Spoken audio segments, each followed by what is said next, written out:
तो आ गए हैं हम और एक नई वीडियो के साथ, जो कि होने वाली है एक प्राइस एक्शन के ऊपर।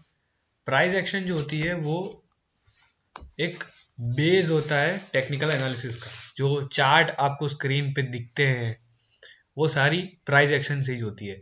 जो कि आप बहुत सारी पैटर्न्स देखते होंगे चार्ट में कि ये डब्ल्यू पैटर्न है, फिर एम पैटर्न है, और ये डब्ल्यू पैटर्न की नेकलाइन ब्रेक होते ही यहाँ पे ट्रेड लो, यहाँ तक का टारगेट रखो। एम पैटर्न की नेकलाइन ब्रेक हो तब एंट्री लो और यहाँ तक का टारगेट रखो। तो ये सब आपने बहुत ज़्यादा देखा होगा।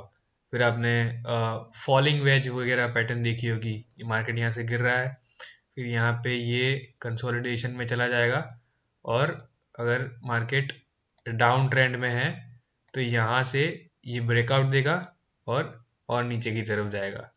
तो आप यहाँ से 1:2 या 1:3 का टारगेट रख के प्रॉफिट अर्न करते थे। फिर राइजिंग वेज पैटर्न आपने देखी होगी, यहाँ से मार्केट ऊपर जा रहा है, फिर ऐसे ऐसे करके कंसोलिडेशन में फंसेगा। उसके बाद ये ट्रेंड लाइन का जैसे ही ब्रेकआउट आएगा वैसे ही ये ऊपर जाएगा, और आप यहाँ पे इतना टारगेट रख के चलते थे। ठीक है, तो ऐसे ही आपको मार्केट में बहुत बहुत ज़्यादा जो चार्ट पैटर्न्स वगैरह है वो आपको देखने को मिलती होगी कि भाई यहाँ पे ये बन रहा है, यहाँ पे ये बन रहा है, यहाँ पे ट्रेंड लाइन दिख रही है, यहाँ पे एम पैटर्न बन रही है, यहाँ पे डब्ल्यू पैटर्न बन रही है। तो अब अभी के टाइम की अगर मैं बात करूं, अभी देखिए, आप अगर पुराने हैं तो आप पुराने जो भी यूट्यूबर्स अच्छे अच्छे हैं जो आपको सिखाते हैं, जो ट्रेडर हैं, अभी यूट्यूब चैनल उनकी चल रही है अच्छी खासी।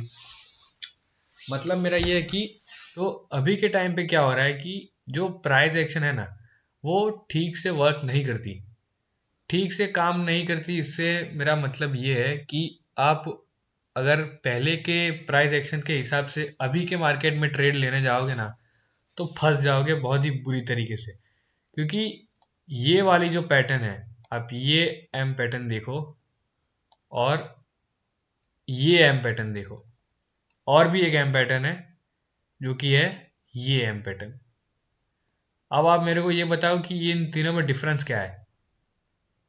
इन तीनों में डिफरेंस ये है कि यहाँ पे ये सेम हाई बना हुआ है जो कि पहले काम करता था, पहले के टाइम पे काम करता था। ये और ये दोनों जो एम पैटर्न है, ये दोनों, ये पहली और ये दूसरी, ये दोनों जो एम पैटर्न है ये अभी के टाइम पे फॉर्म हो रही है। ऐसी एम पैटर्न बहुत ही कम फॉर्म होती दिख रही है अभी के टाइम पे। तो ये जो है ना ये है ट्रैपिंग। अगर मान लो कि ये वाली जो फर्स्ट वाली एम पैटर्न है, फर्स्ट वाली एम पैटर्न हुई, यहाँ से मार्केट आ रहा है ऊपर ऊपर ऊपर, मार्केट आया, ठीक है। यहाँ पे इसने एक नेकलाइन बनाई और यहाँ से और ऊपर गया। तो अब लोग क्या करेंगे, ये वाला जो है इसे रेजिस्टेंस मार्क करेंगे। यहाँ पे समझेंगे कि भाई ये है रिट्रेस मूव, समझेंगे इसको कि ये एक रिट्रेस मूव है, ये इम्पल्स मूव आया था तो ये रिट्रेस मूव है। लेकिन अगर ये एम पैटर्न बना रही होगी तो यहाँ से ये नीचे आएगी ऐसे और पूरी नीचे चली जाएगी। अब यहाँ पे लोग ट्रैप कैसे होते हैं मैं आपको समझाता हूँ। मान लो कि ये अब ट्रेंड एक चल रहा है, ठीक है, यहाँ से मार्केट ऊपर आया, रिट्रेस लिया, ऊपर आया, और यहाँ पे रिट्रेस लेके यहाँ पे ये एक स्टॉप हो गया और फिर यहाँ से वापस ऊपर जा रहा है। तो लोग अब पुरानी प्राइस एक्शन के हिसाब से क्या समझेंगे कि यहाँ से रिवर्सल आएगा और यहाँ से ही मार्केट नीचे आएगी। लेकिन ऐसा होता नहीं है, मार्केट यहाँ से नीचे नहीं आती, मार्केट एक ब्रेकआउट दे देती है जो कि होता है एक फेक ब्रेकआउट, या फिर एक बड़ी सी मारूबुजू कैंडल बनाएगी जो कि होगी ग्रीन कलर की, उसके बाद तुरंत ही बड़ी सी रेड मारूबुजू कैंडल बना देगी, जिससे आप यहाँ पे ट्रैप हो जाओगे और मार्केट वापस से नीचे आ जाएगा। और दूसरे जो लोग हैं वो क्या करेंगे कि यहाँ से सेल कर देंगे, यहीं से सेल कर देंगे, इसी वाले पॉइंट से सेल कर देंगे। लेकिन मार्केट यहाँ से नीचे आई नहीं है, मार्केट यहाँ से ऊपर गई है, तो जो भी सेल करेंगे वो लॉस में जाएंगे। जैसे ही लॉस चालू हुआ कि घबरा जाएंगे कि भाई मार्केट तो ऊपर जा रहा है, ब्रेकआउट दे दिया है, तो यहाँ पे वो निकल जाएंगे, और वो जैसे ही निकलेंगे मार्केट यहाँ से नीचे आ जाएगा। तो अभी के टाइम पे ये चीज हो रही है।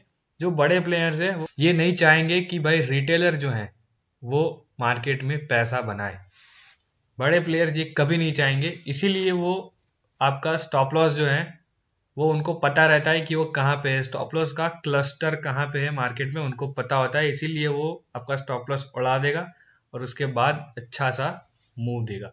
सेम चीज डब्ल्यू पैटर्न में भी सेम चीज होती है, ये वाली बनेगी या फिर ये वाली बनेगी। ये डब्ल्यू ही है लेकिन आपको पहचानना होगा ये पैटर्न कि ये बन रही है मार्केट में। ये यहाँ पे मार्केट यहाँ से ऊपर से आ रहा है, impulse move, retrace move, again impulse move नीचे की तरफ, और यहाँ पे एक लो बनाया। ठीक है, ये लो बनाया, उसके बाद उन्होंने एक वापस से एक रिट्रेस मूव दिया, वापस से इम्पल्स मूव दिया और यहाँ पे अटक गया। अब कई लोग क्या सोचेंगे कि इसका तो ब्रेकआउट आ चुका है, ये वाला जो लो था उसका मार्केट ने ब्रेक कर दिया है। अब यहाँ से कई लोग बाय करके बैठे होंगे, जो बाय करेंगे वो लॉस में जाएंगे, जैसे ही लॉस में वो थोड़े गए पैनिक हो जाएंगे और पैनिक सेलिंग करेंगे, सेलिंग करेंगे, जैसे ही सेलिंग करेंगे यहाँ से मार्केट रिवर्स हो जाएगी। तो ये जो चीज है ना, ये चीज अभी के मार्केट में चल रही है। अभी के मार्केट में ये वाली सेम लो वाली, ये सेम लो है, ये सेम लो वाली डब्ल्यू पैटर्न आपको अब मतलब एकदम रेयर केस में देखने को मिलेगी या फिर देखने को ही नहीं मिलेगी।